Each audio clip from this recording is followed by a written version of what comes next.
Welcome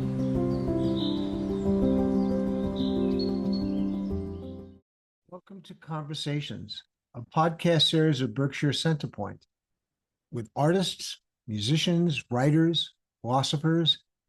My guest and very special friend is Leisha Douglas, a poet, short story writer with her debut novel, Triple Threat, the story of a 1920s Broadway star.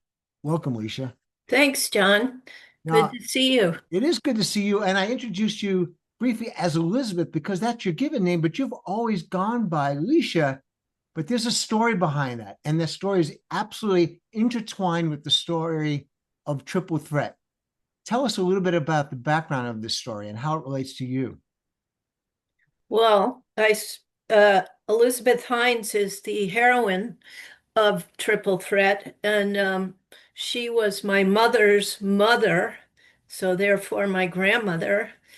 And initially, since I was named after her, I guess when I was younger, people always used to ask my parents, how was Elizabeth? And they didn't know which Elizabeth people were referring to. So I picked my name later in life, Leisha. Yes, Well, she, on the other hand, was started off by being called Lizzie, if I read your book correctly, exactly. but she demanded and got the respect for Elizabeth. And tell her the journey as she came into her personhood and how that happened. Well, she, at a very young age, at 14, I believe, started to sort of lobby her parents uh, she wanted to become a musical comedy star instead of an opera singer. Okay. Um, and of course, back then in the 1915, musical comedy was just a little neighbor to vaudeville, which was fairly risque at times. And so a young woman going into musical comedy was not exactly what her parents wanted for her. They were trying to raise her to become a upper middle class wife and mother. Well, So yeah. she faced a lot of pushback initially from the family as well as the societal um, take on actresses and people who wanted to be in the theater. Well, she grew up in the New York area, so let's just place it. You mentioned the time frame, but she Yeah, grew up in a kind of a upper middle class kind of background in New York City. Is that it? that's correct. Yeah. She was born in Albany, but she grew up in Manhattan. And her expectation, she was educated, but was there the expectation that she would be an opera star, or did her parents wish for just getting a well placed marriage with somebody from an Edith Wharton novel? I think probably the latter is correct, Okay. but I never knew. Some of it is a, conjecture on my part from what I read in volumes of newspaper articles and interviews that I inherited after my mother died that I had no awareness of before that. So there was really nobody to verify my conjectures. So anyway, So in the 1920s, that's when she fully came into blossom as a Broadway star. But tell us, share with us the evolution from a almost opera star into a 1920s Broadway star. well, I don't want to give away too much of the book, but I would say it started when with her own um, dedication to perfecting her talent because she was obviously talented and came to the attention of the dancing teacher who was hired by Brearley, which was the fancy girls' school back then in Manhattan, still exists, by the way. Um, and uh, he brought her into the public forum by putting on a production in which she was his dance partner. And at that particular production, George M. Cohen, who many people have heard of, um, saw her and decided that he wanted to write some musical comedies for her to Oh, star in. that she was talented at an early age. What kind of dance was she being taught? It wasn't the proper Miss Brierly school dance. What was the dance that she was taught that made caught her Well, attention? I believe it was the tango, and Ah, I do have a chapter. This I can read from a little bit oh, of when she please do. first encounters. Um, she persuades Mr. Hemmer, he's German, the dance teacher, uh, to meet with her and give her some tango lessons. Chapter 2, Tango Lessons. The Brierley School, New York City, September 1914. The stocky, gruff Mr. Hemmer leaned back in his office chair listening to Elizabeth's request. You'll not find a proper boyfriend learning the tango, he said. At the time, she wanted to respond, I'm interested in musical theater, not boyfriends. Since she didn't know him, she kept quiet and prayed he'd agree. He stretched back in his chair, hands behind his leonine head, and contemplated the weather-stained windows for a few minutes. Yeah, he said. After school, 4 p.m., Mondays and Thursdays. After a month, I'll evaluate whether it's worth my time and yours. Wirst du? Jawohl, Elizabeth quickly replied. Danke, Herr Hemmer. A slight smile washed over his craggy face. It appears you understand German, Fraulein Heinz. Some. My mother, who is a concert pianist and teacher, encouraged me so I could sing lieder and opera. Also, I sing in the choir at St. Bartholomew's, which my father directs. He sometimes asks us to sing Bach cantatas. A musical family, I see. He arranged the stacks of papers on his desk. And you want to learn the tango, the dance of the people. Several days later, Elizabeth stood awkwardly facing Mr. Hemmer in the middle of his office. The floor-to-ceiling bookshelves on both sides of the room were crammed with books in yellowed stacks resembling librettos or playbooks. She couldn't quite tell. The two burgundy armchairs had been pushed into the corners, allowing for a triangular space in which to move freely. The dark floorboards were scored from usage. Heavy, threadbare drapes were pulled back to let in meager light from the alley. The room had a tired look to it.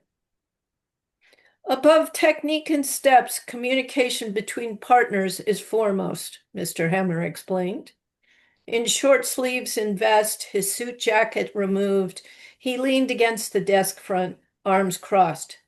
And I don't mean talking while dancing, which is actually considered rude.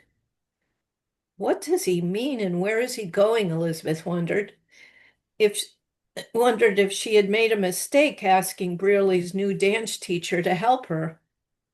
She felt conflicted since she kept the lessons a secret from Gert as well as her parents. If one is dancing in a crowd, there are some rules which we will cover later. Let's begin with a metronome so your feet learn the 2/4 beat.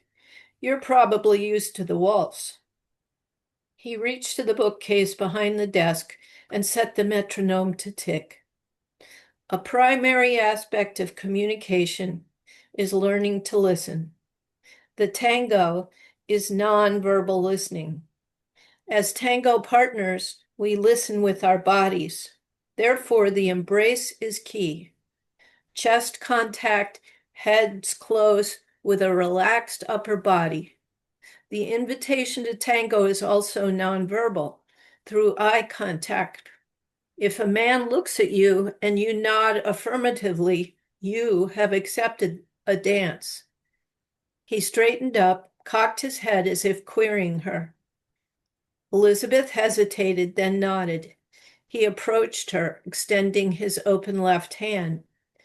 When her hand met his right arm encircled her, drawing her in until their chests met. Your feet on the inside of mine at all times. In other words, I walk on the outside of your legs. So formal, yet so intimate. She realized she had never danced as physically close to anyone as this. She swallowed and eyed his top button, not daring to look up at his face.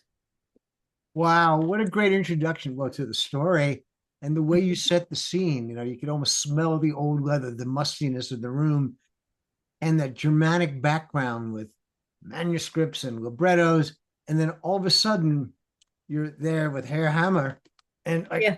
you're getting hammered. You're really Hammered, hammer. Hammer. Oh, Hammer. Okay, hammered. Yeah, And but that's such a breakthrough in that era, or even our times, that you would all of a sudden, as a young lady at a mhm. school like that, be chest to chest with a male, and then being it's an interesting communication because the male seems to be leading, and yet it involves some kind of an intimate connectivity between the two. That's an interesting Yeah. introduction for her. And we can look at it as really the start of her moving out into the greater world, I think. That's the way I think of it, because she's used to being with her family and her girlfriend, her two best friends, but she hasn't really launched, and this is the beginning. So, Well, and then George M. Cohan taking notice of her. I mean, I certainly have watched the Jimmy Cagney movies as well as anybody else, and the to think that he would go and see the tango and then see, he saw her in an entire, he saw her for who she really was or could be, and he was one of the early vehicles. Were there other impresarios such as George M. Cohan that helped her launch her career? well, later in her career, he really was responsible for, I think, bringing her into stardom. But later in her career, she does meet Ziegfeld and also George White, who was, I guess, he was almost as popular as George M. Back then. He used to run these things called scandals, Huh. um, which were productions of multiple players and that kind of thing. But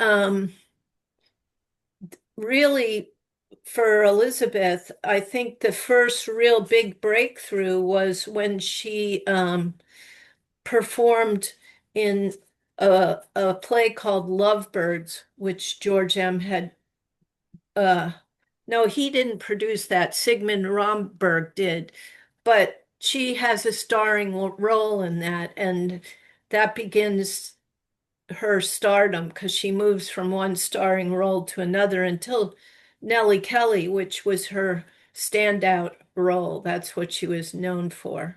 Well, Sig Romberg is known to me as that light opera, the Yeah. Student Prince and all of those wonderful Viennese. And so she had, she had quite the voice to be able to carry off something like that. Yeah, he worked for the Schuberts, and she was in a lot of productions that were backed by the Schuberts. So I think that's the connection there. But it was also the start of her big role, and an interesting theme, because it was a big theme in the 20s or before the 20s, where they were fantasizing about Arabia and Okay. sheiks and harems, and she plays this role of an Irish young woman who refuses to marry her parents' selection for her and runs away and ends up in a harem. And her Irish bartender boyfriend has to go rescue her. Oh my gosh. Did she end up dancing cheek to cheek? Okay. I don't know, Oh, but sorry. there's a great picture of her in the book of dressed in a harem outfit. Oh, so there are pictures in the book as well. There's three pictures in the book, yes. That's great. I saw the front one. It brings up something really interesting to me because the foreword, when you dedicate it to Elizabeth Hines, you speak to her qualities of tenacity, talent, graciousness, but and dot dot dot equanimity. Explain, how did she, as a young lady, I mean, she had all these guys around. How did she maintain her, before the Me Too era? I mean, that must have been enormously challenging to maintain her integrity and equanimity. Did you go into how she did that? I do to a certain extent. Of course, again, it was conjecture because I couldn't ask my grandmother because, she Sure. died many years ago and I didn't even know she had this career. Um, so from everything I read, uh, she was very gracious with reporters, for example. Um, she donated her time to various organizations that were trying to um, support good causes, like, Okay. for war veterans, or because if you remember correctly, 1917 was, Yes, I do remember. yeah. And the guys that came home from that were, for the most part, pretty wrecked. And um, I think she tried to help by donating her time. She often performed on stage at those events with people from various walks of life, including Black performers, which back Yeah. then that was quite novel. And of course, a lot of racism existed,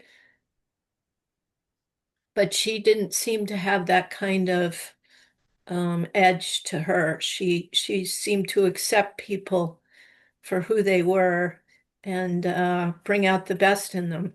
Well, I think some of those genes come down to you. I don't know about the dancing part, but every other part of it, I think it really, you're creative, you're adventuresome, you push past the edge a bit. And what is the edgiest portion of writing this for you? Was it about, it was personal, or was it about the story itself? What was edgy for Leisha Douglas?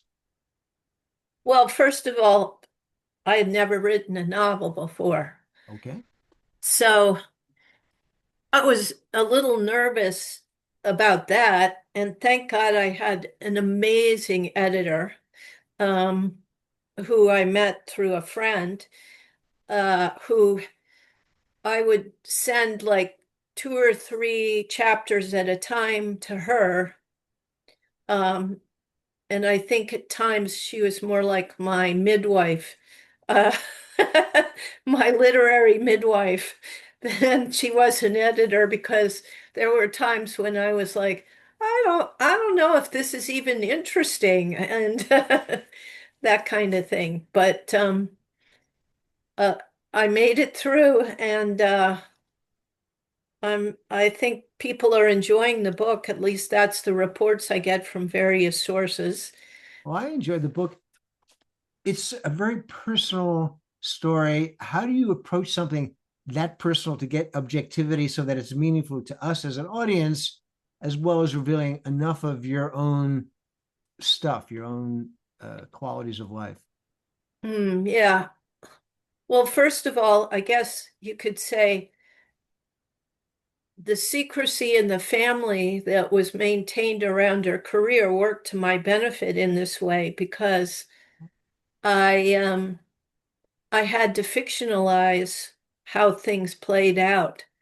Um, I mean, there are some factual uh, parts of the book, and there's certainly some characters in the book who were real characters, real people. But there was also a lot of room for imagination. Oh, great. So uh, that kind of freed me to to experiment and to play with how characters would reveal themselves. I'm one of those in in fiction writing, there's two ways people talk about writing. One is those who are very analytical and tend to make an outline and know what the ending's going to be before they start the book. And then there's those of us who are called pantsers, who write by the seat of our pants. And I pretty much wrote by the seat of my pants. Okay. Well, was there a rapprochement with her family at some point later in her life? I don't really know, because after her marriage in 1927 to Frank Wharton, it was November 1927, don't hear much about her. There wasn't much written. Um, there was a little bit of a article about the fact she won a lawsuit against Flo Ziegfeld for contract issues. But other than that, I don't know. There wasn't any through line. Okay. So that's a relatively short career. I mean, long in some ways, maybe for the time, but it was basically a decade long period of time in those wonderful roaring 20s. What caused her to say, I am leaving this and going into another direction entirely? What was the motivation there? Yeah, well, if you look at the time, it wasn't just about her. I think her decision. Circumstances were changing very rapidly. You had in the early 20s, you had radio starting to really gain ground in the average household in America.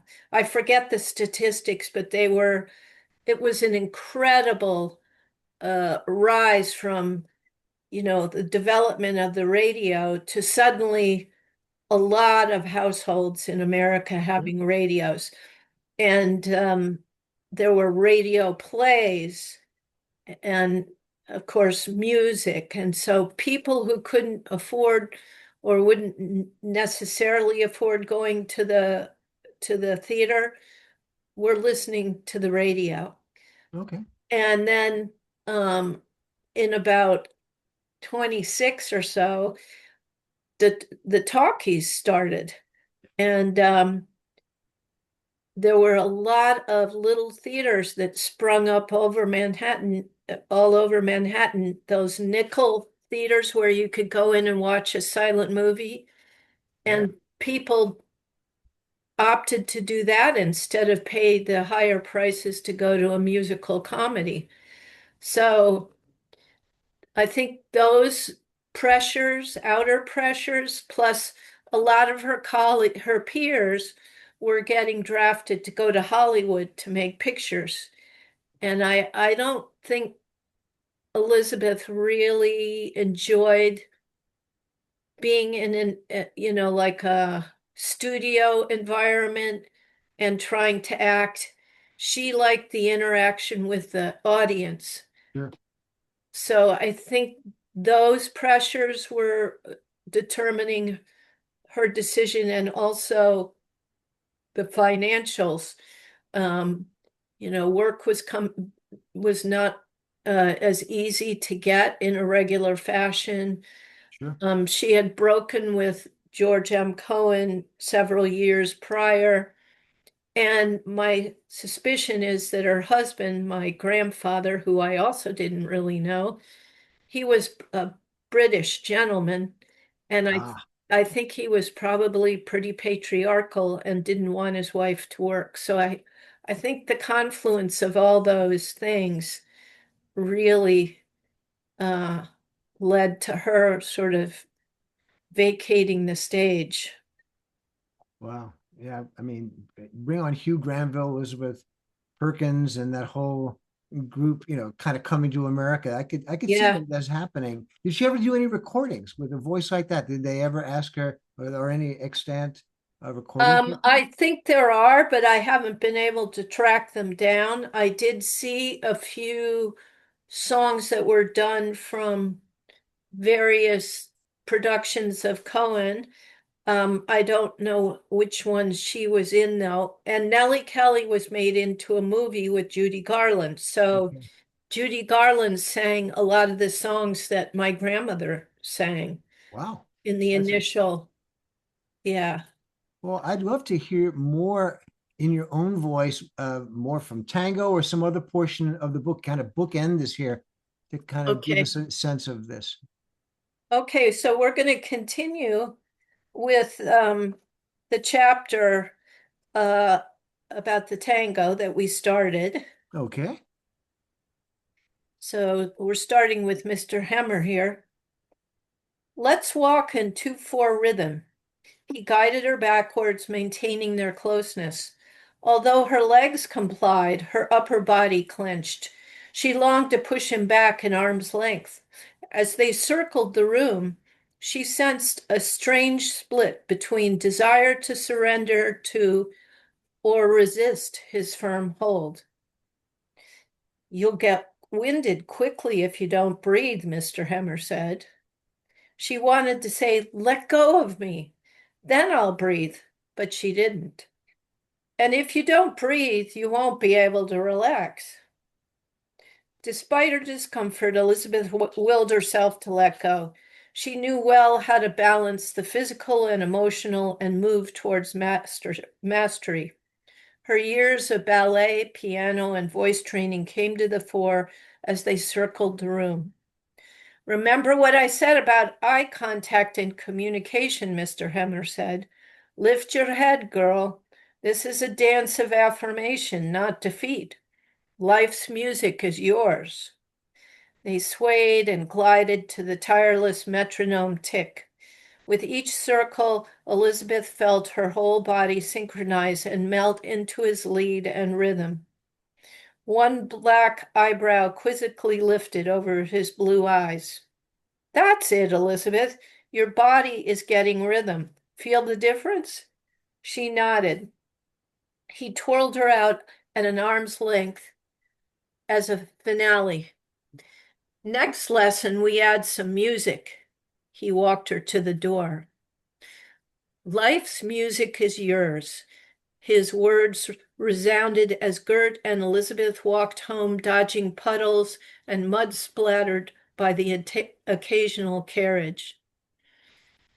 The sleek streets gleamed. Elizabeth inhaled deeply, taking in the stale odors of smoke, gas, and trash washed away by the steady rain. She felt like skipping, but censored her impulse. "You look happy, Missy. I thought you were studying," Gert huffed as she kept pace with Elizabeth's long-legged stride. "Oh, yes, indeed I was," Elizabeth replied, relieved not to tell a complete lie. A trolley clanged down the street, making further conversation impossible till they turned the corner. The doorman, Fred, grinned as they entered the small cobblestone courtyard. "Lovely, isn't it, ladies? In Ireland, we call this a soft day." "Rainy is what I call it," Gert retorted. Elizabeth smiled. Gert always opposed Fred's attempts to engage them. Though he and Gert had met when Elizabeth was 3 and the Hines family moved into 326 Madison, the two of them still verbally sparred. Fred flung open the door and bowed as they entered the marble-tiled lobby. The gold sconces on the wall gave off warm light. "Such charmers, them Irishmen." Gert shook her head. "You beware, Miss Elizabeth. They spout poetry and tell stories, but eventually they break hearts." "Don't worry, Gert. Boys don't interest me. I'd rather dance, sing, read books, and learn." So, That was the end of that chapter. How do you not feel? quite the end, but I thought that was a good place to stop. It Yeah. is. And how did you, yeah, this has a natural flow in terms of the narrative. You were saying you didn't have the outline. What brought you to the conclusion? How, without giving away the ending, quote unquote, or how you end it, what was the that moment you say you want people to kind of come to in their understanding of this 20s Broadway star and the narrative that you're unfolded for us? Well, again, because I'm a pantser, the the end kind of wrote itself because um, it just felt like it just naturally went to this ending, which actually is reminiscent of the beginning chapter, which the title is What's in the Name? Mhm. And so when you read the last paragraph of the book, again, it's about names and what they connote. Um, so the circle came around, so to speak.